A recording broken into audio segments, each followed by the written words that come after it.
iya.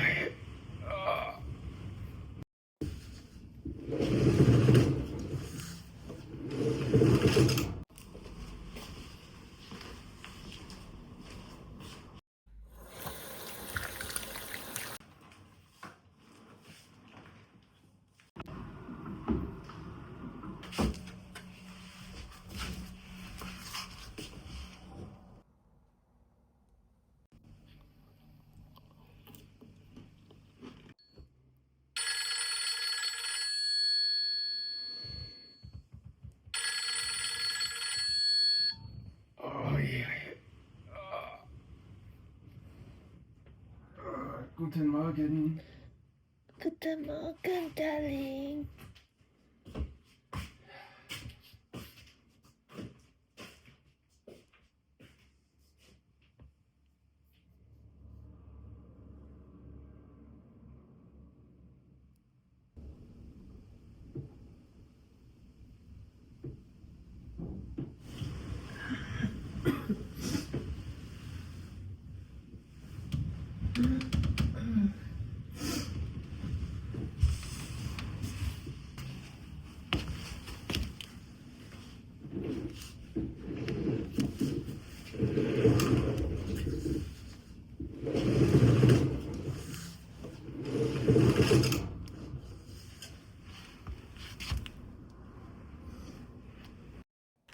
Langit sudah terang. Selamat pagi teman-teman semuanya. Apa kabar? Hari ini aku bakal bikin vlog pendek ya. Karena aku belum sembuh total ya. Batuk-batuknya sih sudah mulai sembuh. Tenggorokannya sudah nggak gatal ya. Karena aku beli nanas ya beberapa hari yang lalu. Nah, kan aku bikin video ya. Nah, besoknya aku pergi beli lagi. Jadi nanas itu sangat membantu ya. Saya potong terus pakai garam makannya ya. Itu sangat membantu. Jadi menghilangkan lendir-lendir di paru-paru ya, itu bisa keluar ya. Terus sebenarnya saya ada sariawan juga. Terus tenggorokannya suka kering ya dan gatal ya dan menimbulkan batuk ya. Nah, selain minum air jahe ya, teh jahe, saya makan nanas juga 1 hari 2 kali. Nah, sangat membantu teman-teman. Suamiku Raina, dia sih sudah sembuh total ya dari batuk-batuk. Mungkin virusnya tertular ke aku. Nah, ini aku juga sudah hampir sembuh ya. Jadi teman-teman ya, keadaan Jerman sekarang ya, ekonominya itu kurang bagus ya. Boleh dikatakan di dalam sejarah itu paling jelek di masa-masa sekarang. Dimana karena pemerintahan yang sekarang itu, yang Perdana Menteri, Chancellernya kan Olaf Scholz. Jadi dia gagal total memimpin negaranya. Karena prinsip daripada pemerintahannya yang kurang bagus ya. Dia itu dari sayap kiri ya. Jadi dia itu dari belahan kiri. Jadi dari left party ya. Yang dia punya prinsip-prinsip masalah ekonomi, pembangunan negara, infrastruktur, dan sebagainya.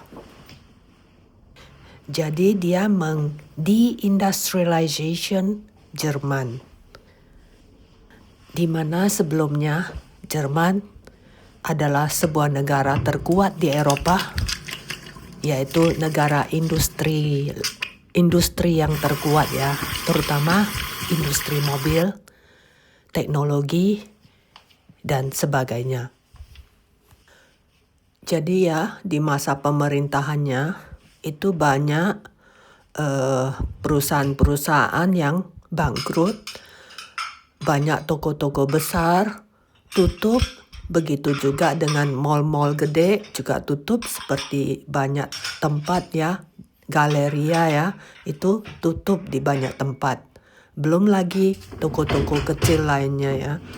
memang pengaruh dari sejak COVID itu ada pengaruh, tapi itu bukan alasan untuk jatuhnya ekonomi di Jerman. Jadi akhirnya pemerintahannya itu gagal ya. Akhirnya rakyat sudah tidak percaya sama dia. Banyak menteri-menterinya itu juga mengundurkan diri ya.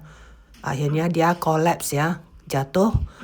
Akhirnya dia minta mengadakan pemilu pagi ya waktu itu di tahun 2024 di bulan Desember ya. Akhirnya dia kalah telak ya. Nah, akhirnya sebenarnya ya pemilu di Jerman ini bukan Februari, sebenarnya di bulan September ya. Tapi dimajukan ya. Akhirnya di pemilu kali ini dia juga kalah banyak sekali dan paling terburuk di dalam sejarah Jerman di partainya ya. Jadi dia gagal total. Jadi sekarang kelihatannya yang akan memimpin Jerman yaitu dari partai kanan ya, kanan menengah yang namanya Friedrich Merz. Jadi yang ini tidak tahu bagaimana pemerintahannya. Yang jelas ya, banyak orang di PHK sejak pemerintahan Olaf Scholz karena perusahaan-perusahaan tidak sanggup lagi membayar gaji karyawan kan, akhirnya banyak yang di PHK. Ditambah lagi dia mengunci pipa gas dari Rusia yang murah, yang bagus ya, dan tenaga listrik nuklir dimatikan juga. Nah, jadi akhirnya ekonomi sudah jelek ya, ditambah lagi energinya itu mahal. Jadi industri mobil ya itu pada mana bisa tahan dengan membayar listrik, gas, air dan sebagainya yang semuanya mahal. Makanan semua di supermarket ya, itu ya dia punya harga ya hampir double loh teman-teman. Nah itu kan sangat kelihatan sekali ya kenaikan harganya ya. Jadi rakyat sudah merasa ini orang nggak bisa memimpin negaranya. Akhirnya mereka sudah nggak mau memilih partai dia lagi. Akhirnya dia jatuh. Jadi ya teman-teman, saya kadang berpikir kasihan sama suami ya, bangun pagi setiap hari harus pergi kerja ya. Sampai rumah sudah mau jam 5 sore ya. Kadang kalau banyak kerjaan itu bisa sampai jam 5.30 atau jam 6. Tapi saya berpikir balik, saya harus berterima kasih dan bersyukur kepada Tuhan. Karena dia nggak pernah jadi pengangguran ya. Karena dia tetap ada kerja terus ya. Memang pernah ya 2,5 bulan dia nggak kerja.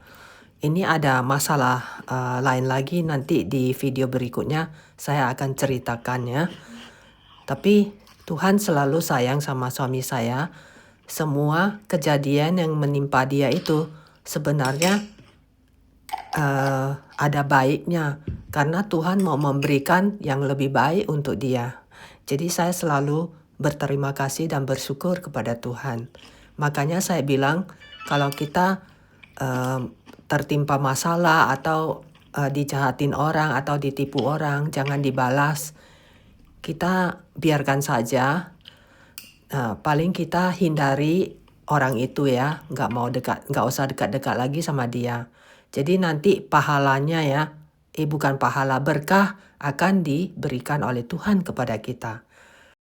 Oke ya teman-teman, sampai di sini dulu vlog saya hari ini.